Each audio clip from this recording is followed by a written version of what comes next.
आपसे आप भी बना सकते हैं एक क्लिक में खुद का साउंड इफेक्ट, और वो भी बिल्कुल फ्री में। क्या बात कर रहे हो? हाँ गाइस, आपने बिल्कुल सही सुना है।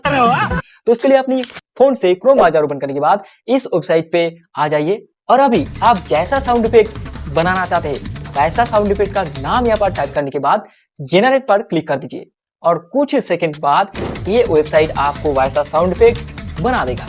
और इस साउंड इफेक्ट को डाउनलोड करने के लिए जस्ट डाउनलोड बटन पर क्लिक कीजिए, डाउनलोड हो जाएगा। तो दोस्तों, इस वीडियो को देखने के बाद अगर आपको कुछ भी हेल्प हुआ तो प्लीज गाइस कमेंट में बताकर लाइक कर दीजिएगा, एंड ऐसा इन्फॉर्मेशन वाला वीडियो देखने के लिए हमारे चैनल को सब्सक्राइब कीजिए।